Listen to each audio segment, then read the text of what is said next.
NCERT mathematics गुरु YouTube channel सरकारी और private विद्यालय में पढ़ने वाली कक्षा 6, 7, 8 के बच्चों के लिए गणित की श्रृंखला के लगातार वीडियो अपडेट कर रहे हैं। आज के वीडियो में कक्षा 8 के बच्चों के लिए जो पढ़ाया जा रहा है अभ्यास 7C, जिसका नाम है 7वें चैप्टर का युगपत समीकरण।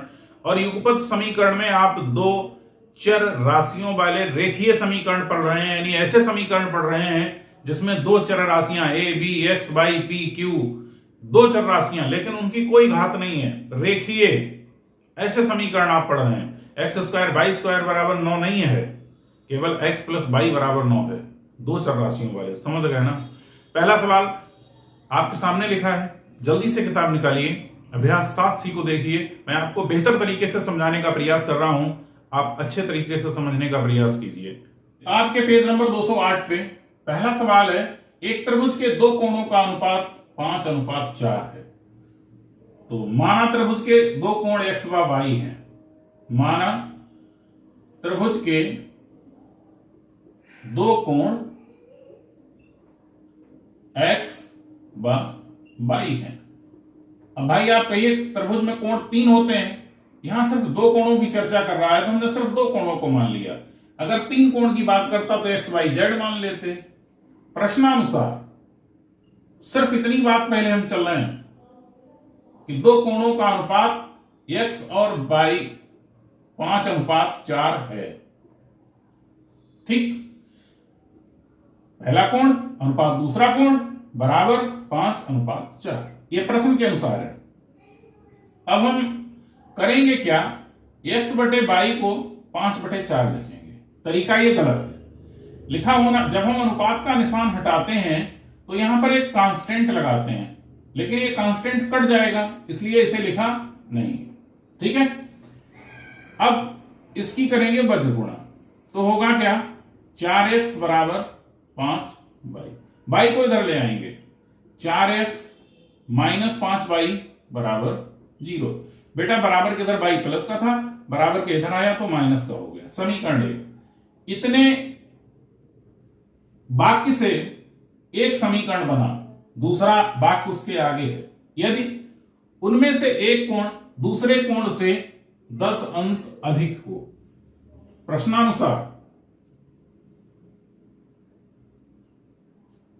दूसरी प्रश्न की कंडीशन क्या कहती है, एक कोण यानी x, दूसरा कोण। प्रश्न ये कहता है कि एक कोण दूसरे कोण से 10 अधिक है, ये कोण इससे 10 बड़ा है। बराबर करने के लिए या तो इधर 10 जोड़ें या इधर 10 घटाएं। पहला कोण x, y प्लस 10, y को इधर ले आएंगे, x माइनस y बराबर 10। समीकरण 2। समीकरण 1 ये है, 2 ये है। आखिर हम क्या करें कि हमें ये हल होकर कोई एक मान मिल जाए, तो हम ये कर सकते हैं कि समीकरण 2 को 5 से गुणा करें और 1 से घटा दें। यही चीज यहां लिखेंगे, समीकरण 2 को 5 से गुणा करने पर, गुणा करके समीकरण 1 से घटाने पर, बेटा जब इसे 5 से गुणा करेंगे तो 5x माइनस 5y बराबर 10 पंजे 50। 5x माइनस 5y बराबर 50। और दूसरा समीकरण क्या था, 4x माइनस 5y बराबर 0। ये गुणा करने के बाद समीकरण 2 हुआ, 5 से गुणा की, और ये 1 है। घटाएंगे तो क्या होगा, minus plus minus, plus minus ये cancel, 4x plus 5x plus का 4x माइनस का घटेगा तो केवल x बचेगा, और यहां कितना बचेगा, 50। एक कोण आपका कितना आ गया, 50। दूसरा कोण निकालने के लिए हम क्या करें, दूसरा समीकरण 2 में मान रखने पर, x का मान समीकरण 2 में रखने पर, समीकरण 2 था क्या, x माइनस वाई बराबर 10। x की जगह कितना लिख देंगे, 50 माइनस वाई बराबर 10, उधर भेजेंगे, minus y 10 minus 50, minus y -40, 22 minus से माइनस, बाई बराबर 40। दोनों कोण आपको मिल गए, x बराबर 50, बाई बराबर 40। यही आपके आंसर। दूसरे अभ्यास 7C का दूसरा प्रश्न आपके सामने लिखा है और प्रश्न में यह कह रहा है कि दो कोटि पूरक कोण इस प्रकार हैं कि छोटा कोण दूसरे कोण का 3/5 गुने से 10 अंश अधिक है। दोनों का आपको मान ज्ञात करना है। करना क्या होगा मैं बता रहा हूं। सबसे पहले तो आप यही समझ लीजिए कोटि पूरक कोण होते क्या हैं। जिन दो कोणों को जोड़ें और जोड़कर उन दोनों का जोड़ अगर 90 अंश आ जाता है तो वो दोनों एक दूसरे के लिए कोटि पूरक हैं या पूरक है। दो शब्द मैंने प्रयोग किए, एक कोटि पूरक और दूसरा पूरक। बात एक ही है, चाहे आप कोटि पूरक कहें और चाहे पूरक कहें। जब दो कोणों को जोड़ेंगे तो उनका योगफल 90 अंश होना चाहिए। फिर आगे की बात, कोटि पूरक जब दे दिया है तो पहला समीकरण तो हमारा यही बनेगा, छोटा कोण प्लस बड़ा कोण जो दोनों कोटि पूरक हैं बराबर 90 अंश। आइए, माना एक छोटा एक बड़ा, दो कोण हैं, दोनों कोटि पूरक हैं, तो हमने छोटे कोण को x मान लिया और बड़ा कोण जो है उसे बाई मान लिया, 22 डिग्री का है। प्रश्नानुसार प्रश्न ये कहता है कि दोनों कोण कोटि पूरक हैं। कोटि पूरक कहें या पूरक कहें, एक ही बात। कोण प्लस बड़ा कोण, जब दोनों कोटि पूरक हैं जोड़ेंगे तो आएगा कितना, 90 अंश। छोटे को x प्लस बाई बराबर 90 अंश, समीकरण 1। इतनी बात तो समझ में आ जाना चाहिए। अब दूसरी कंडीशन क्या है, प्रश्नानुसार दूसरी कंडीशन यह है कि छोटा कोण बराबर कब हो सकता है बड़े कोण के, इसका 3/5 गुना। यही तो कह रहा था, छोटा कोण दूसरे कोण के 3/5 गुने से, यानी बड़े कोण को 3/5 से गुणा करें, फिर भी ये 10 अधिक है, 10 अंश, तो बैलेंस करने के लिए 10 अंश यहां जोड़ दिया। अब ये दोनों बराबर हो गए, यानी x बराबर 3/5 बाई प्लस 10। 5 से इसे इधर ले आएंगे, x माइनस 3/5 बाई बराबर 10। 5 लघुत्तम लेंगे, 5 से गुणा करेंगे, 5 से भाग करेंगे हर बराबर करने के लिए। 5 यहां लिखेंगे, 5x माइनस 3 बाई बराबर 10। इसकी इधर गुणा करेंगे तो 5x माइनस 3 बाई बराबर 50। 5x माइनस 3 बाई बराबर 50। ये हुआ समीकरण 2। समीकरण 2 ये है, समीकरण 1 ये है। अब हम करें क्या, इस समीकरण 1 को 3 से गुणा कर दें तो यहां 3 बाई प्लस का हो जाएगा, यहां 3 बाई माइनस का हो जाएगा। दोनों को जोड़ेंगे तो बाई बाई कट जाएंगे, केवल x बचेगा।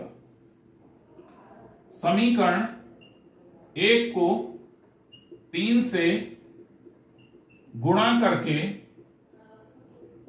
2 में जोड़ने पर, यही अपना दिमाग लगाने वाली बात है कि हम करें तो करें क्या।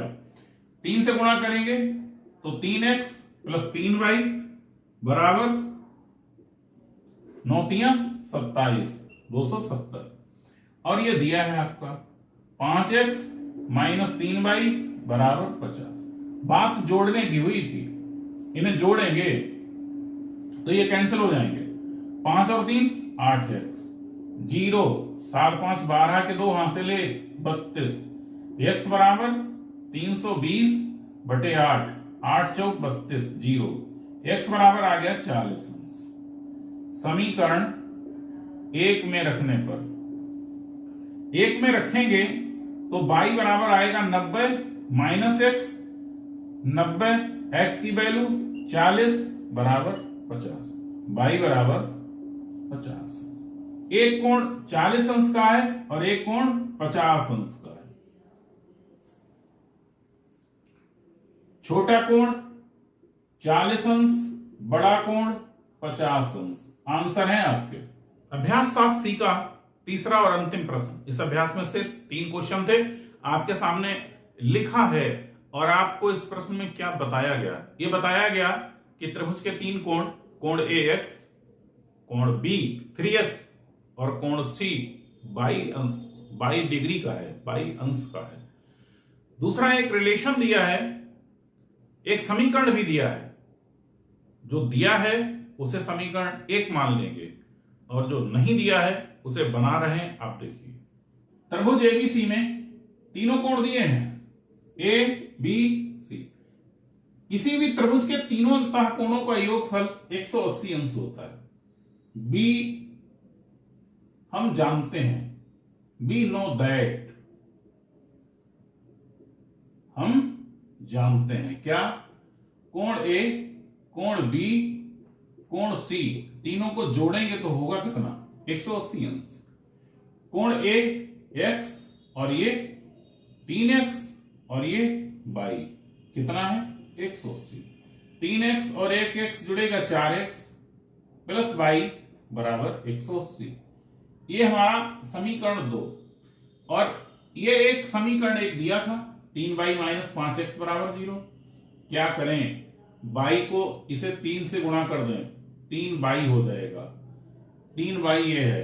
एक चर राशि हमें बराबर करनी होती है, चाहे y बराबर करें चाहे x बराबर करें। बराबर करने के बाद अगर समान चिन्ह होते हैं तो घटाते हैं, विपरीत चिन्ह होते हैं तो जोड़ देते हैं। समीकरण 2 गुणा 3 से गुणा करते हैं। 3 चौक 12x प्लस 3y और 18 दूनी 36, 18 दिया 54, 540।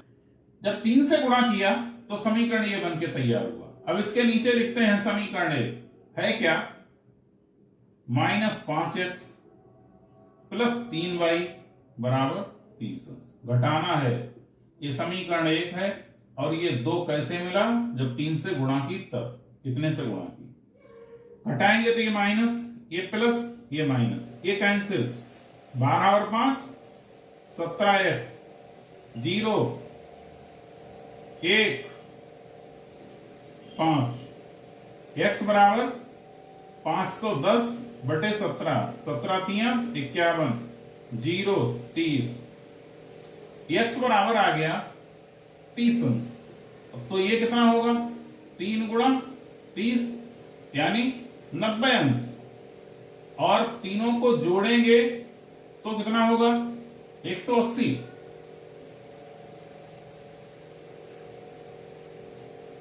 x का मान समीकरण 2 में रखने पर, समीकरण 2 है क्या? 4x प्लस y बराबर 180। 4 गुणा 3 प्लस y बराबर 180, क्योंकि x का मान 30 मिला। 4 तिया 12, 120 प्लस y बराबर 180। 120 को जब इधर ले जाएंगे तो माइनस का हो जाएगा, क्योंकि इधर प्लस का है। 180 में से 120 घटेगा, 60 अंश बचेगा। यानी ये कोण आपका 30 अंश का है, ये 60 अंश का है और ये 90 अंश का है। y बराबर 60। कक्षा 8 के बच्चों के लिए आज के वीडियो में सिर्फ इतना ही। पढ़ाने का तरीका यदि अच्छा लगता है तो वीडियो को शेयर कर दीजिए और उन बच्चों तक पहुंच जाए जिन्हें ऐसे वीडियो की तलाश हो। ये तो निःशुल्क सेवा है, सभी के लिए है। आप लाभ उठाएं, दूसरा भी लाभ उठाएं। दूसरी बात, समस्या यदि कोई है तो आप वीडियो में कमेंट बॉक्स में लिखिए, समाधान भी होगा उसका। Thank you, I love you, best your luck. मेरी शुभकामनाएं आप सभी के साथ।